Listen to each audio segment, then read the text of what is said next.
I have been deemed the life of the party. I'm the light in the dark room. When I found it harder to be the light, I saw my light doing this. Then when I started having suicidal ideation thoughts, I was like, something ain't right. Mental health. It's something we can't see, yet 1 in every 5 Americans will suffer from a mental illness at some point in their lives. Not only can we not see it, but there are still issues around acknowledging it and asking for help. Because of that, only 1 in 3 African Americans actually ever seek help, and they are the least likely population to receive treatment. But why is that? Well, one reason may be that according to a report from the American Psychological Association's Center for Workforce Studies, only 4% of therapists are African American, while Black people account for about 14% of the total population. Actor, producer, and entrepreneur Taraji P Henson knows firsthand what it's like to battle mental illness, and so does her lifelong friend, Tracie Jenkins. Together, they're changing the conversation around Black mental health with the hope of changing the system that works against the historical impact of Black American trauma. Creating real systemic change is a continuous journey that requires us to always keep taking steps forward, no matter how big or how small. This is The Work in Progress. Founded in 2018 by Taraji P Henson and led by Executive Director Tracie Jade Jenkins, the Boris Lawrence Henson Foundation aims to eradicate the stigma around mental health issues in the African American community. And with their show Peace of Mind with Taraji, the pair have many honest and unfiltered conversations about everything from PTSD to police brutality to male eating disorders and the challenges of being Black and trans. But why would a super successful Hollywood star choose to focus so much of her energy on mental health issues? Well, as it turns out, it's an extremely personal subject for her in more ways than one. I love the fact that your dad is the namesake of this organization. Tell me a little bit about what you witnessed just growing up with his struggles and how that translated into what you're doing today. Oh, so many things. My dad was a Vietnam vet. So of course he suffered from traumas from serving in war, PTSD, bipolarism. Back then it was called manic depression. But I've watched him in manic episodes. I've watched him. I remember, I was 17 and he would still have reactions to loud noises in his sleep, and he would think bombs were going off. So, I mean, he was very honest and open about his struggles, and he was unapologetically himself. He always told the truth, whether it was good, bad, or ugly, and he made no excuses. And I mean, that's a hero in my opinion. That's someone to look up to, because humans aren't perfect, and as long as you have breath every day, you have space to evolve. And I just love that about my dad. He didn't hold back. I mean, he was honest about even the ugliest parts about his life. But how do you learn if you don't face the demons? My therapist said it best when she was like, the perfect lie is perfection. Perfection is the perfect lie, because what is perfection? By whose standards? That lifted a lot of weight off of me. And I think that's how my dad lived. When I think of your career and, a lot of people with notable names and talents, you could have done anything. There's a long list of things you could have chosen to get behind. Why mental health? Because we need it. We don't talk about it. And I realized that when I was searching for therapists and psychiatrists for myself and my son, and I couldn't find any that looked like us or that appeared or seemed to be culturally competent, I realized there was an issue, because our children don't even know to study in this field because we don't talk about it at home. And it's such a taboo, and we're dying. It's killing us, this stigma. And I felt like I was in the right place in my career. I have everybody's attention, and so I should do and say something. I just got frustrated, and when I get frustrated, I start doing things so that I don't feel like that anymore. That's beautiful. It's interesting to take that leap into basically an entrepreneurial endeavor. What was that like, going from like caring about the cause to actually starting a business behind the cause? Well, I mean, I could sit and talk and complain all I want, but if I don't put one foot in front of the other and start taking action, then what am I doing? Just complaining my life away, right?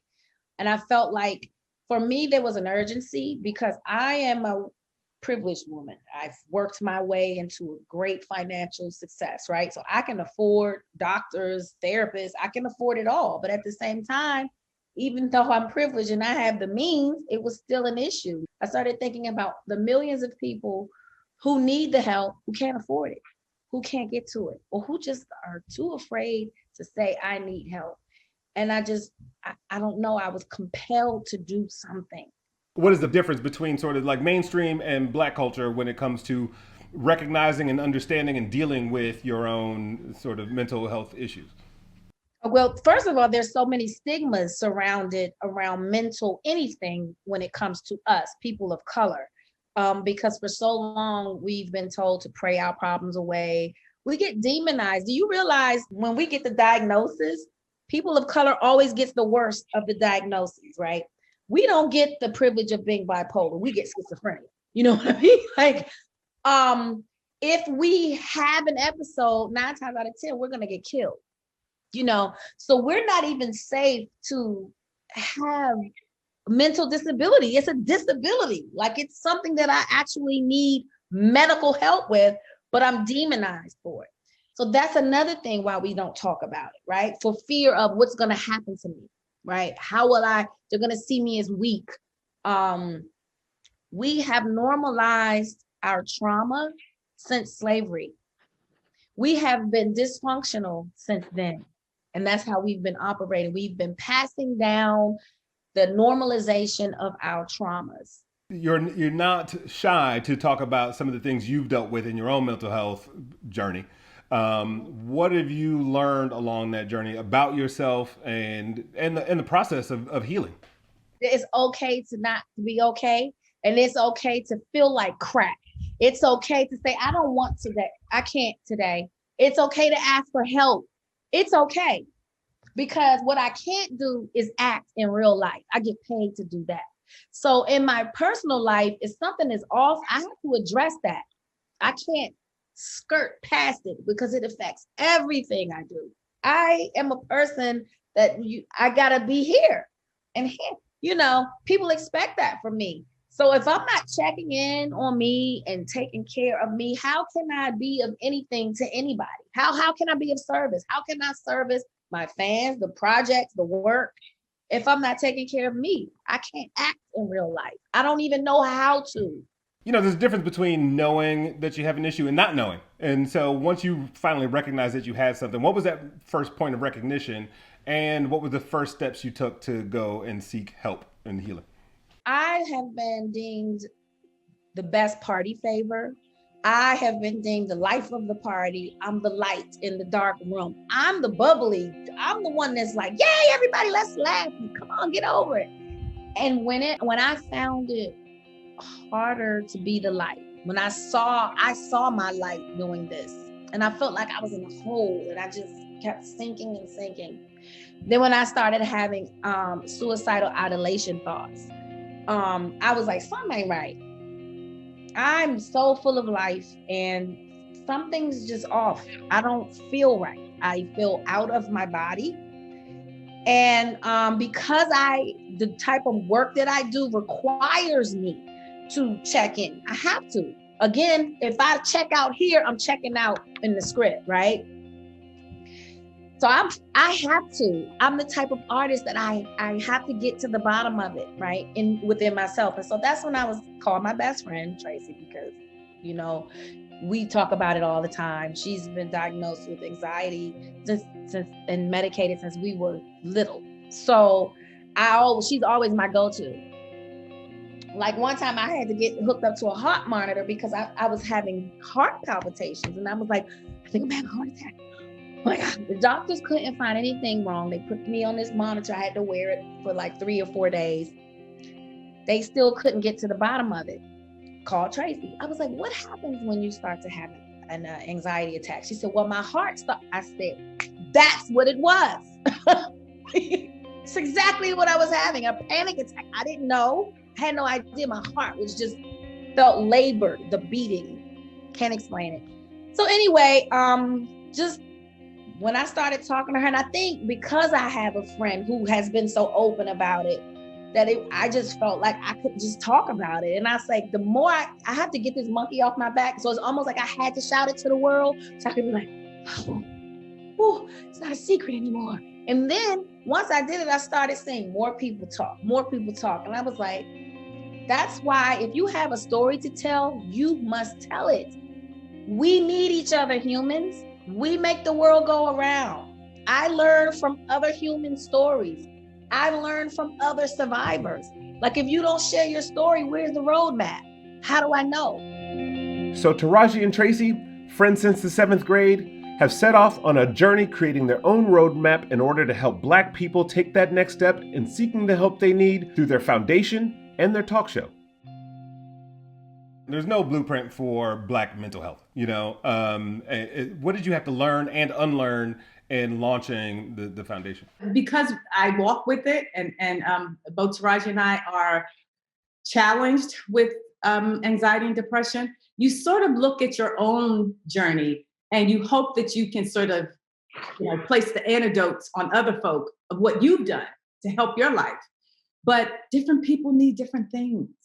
Maybe hearing it from somebody else, somebody else's story, or not talking at all. Sometimes folk don't need your advice or your opinion.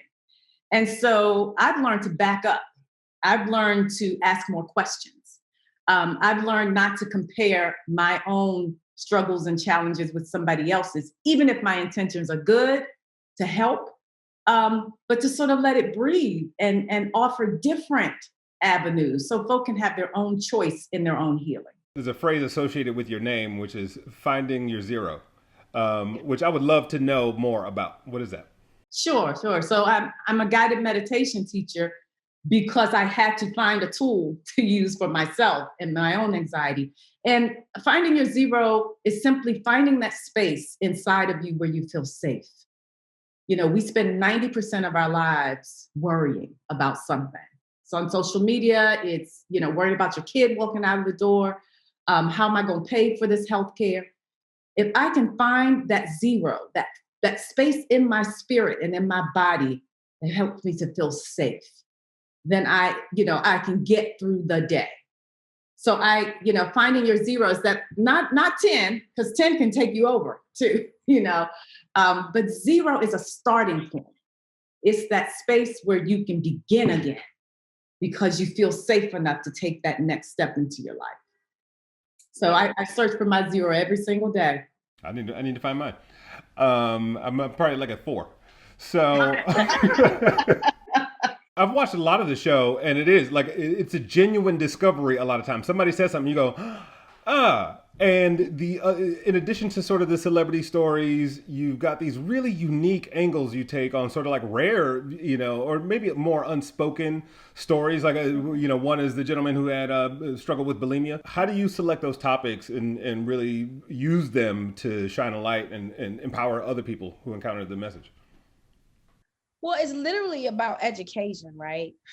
Like, I thought that was really eye-opening was the PTSD episode with Gabrielle Union, because so many people think PTSD is from war vets, but PTSD is basically anyone suffering from a trauma. Hell, we all suffer from PTSD nowadays, looking at the news, scrolling on Instagram, coming across another hashtag, that's PTSD.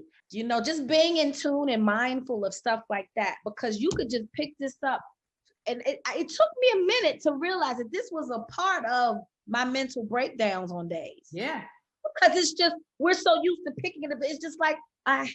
You wake up, you check the time, and some just like that, you're on social media, right? Mm-hmm.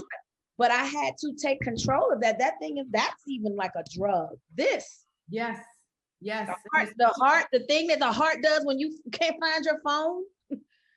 Yeah. And that rabbit hole that we all fall down.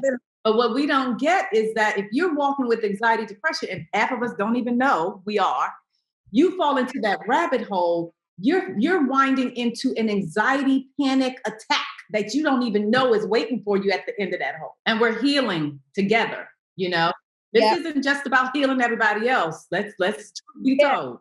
Because I don't think people really realize we learn so much on our show. Like, I know it may look like we come with all the answers, but we're learning and finding out things about us. Like, literally, we're in therapy on that show.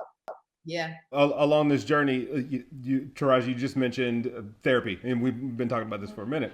But statistically, there's only 4% of therapists in America alone that are Black. And so there's a shortage of just access to people who can recognize the cultural experience that we have from a professional standpoint. I mean, the woman that you had on was from New Jersey, and I was like, oh, okay, they found one. What's that like? And how is that gap being closed? Have you found that in your day-to-day?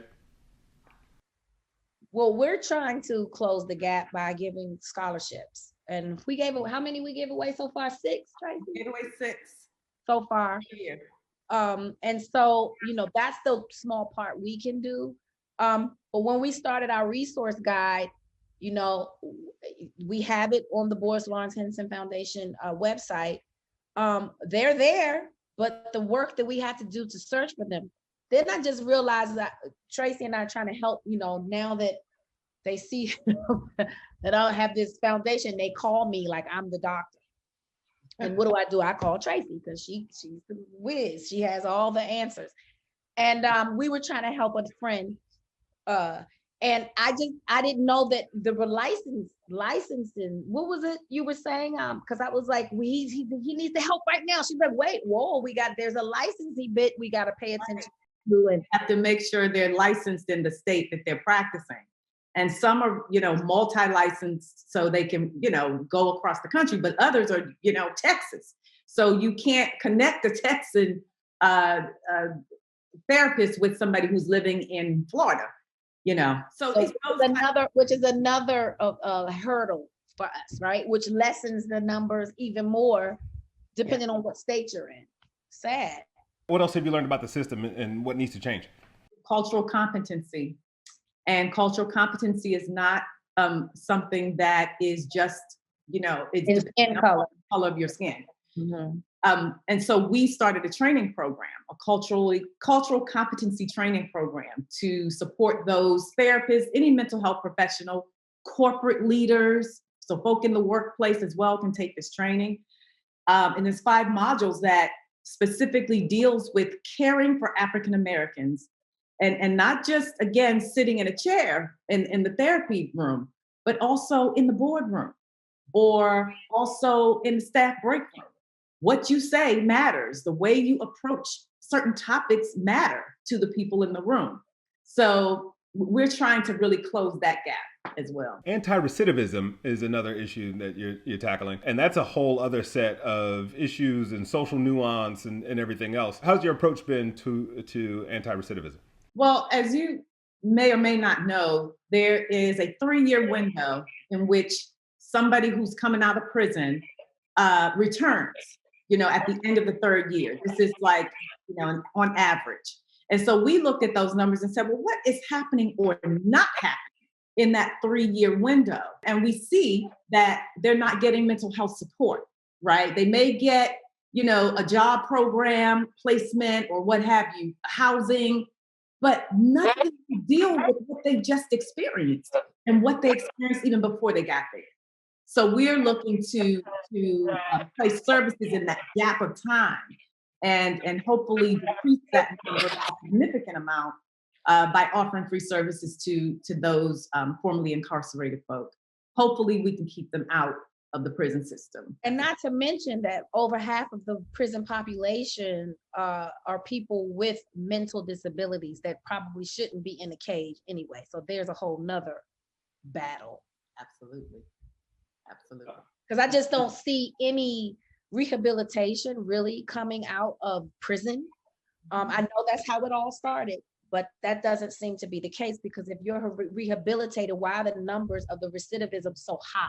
Well, that's why I think empathy is such an important part of this process, right? Meeting someone where they are, and before being prescriptive. And I think the other part of it is, because this is what I want to ask, is about timing for your own personal journey with mental health. I think some of us wait until something's wrong, and then we like examine if something's wrong, really wrong, and then we make the move to go make the phone call. Versus going like, let's just be preventive. What can we do to prevent it in the first place or to reduce it? So what's the first step, and when does that first step take place? First step. Unfortunately, it got bad for me. And then I, went to get the help, right? Now I have the help.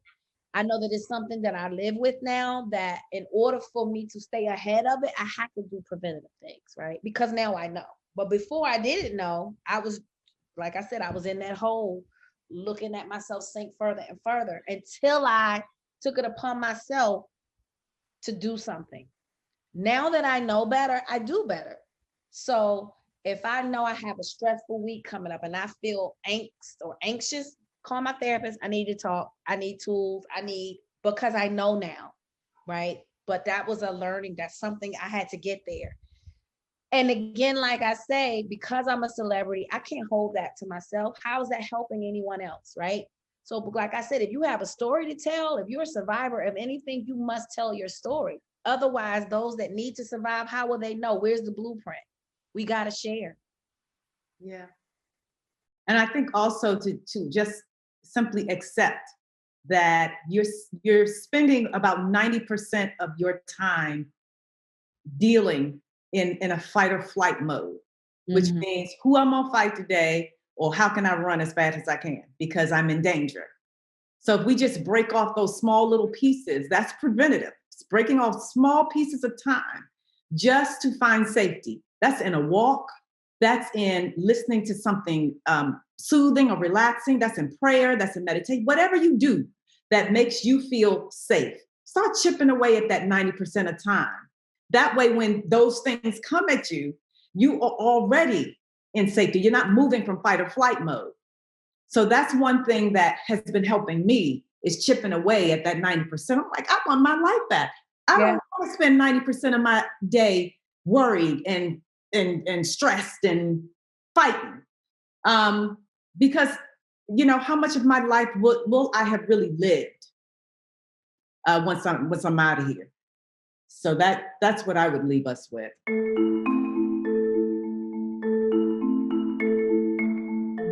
For me, Taraji telling her story the way she does is such an important step in setting an example for what all of us might be going through.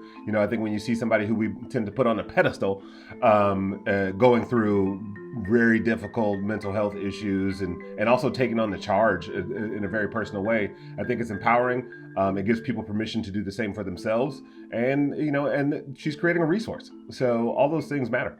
The concept of finding your zero is amazing. 90% or more of the things that we worry about never happen. But yet in our heads, we cycle through thoughts and emotions and feelings every day, all day.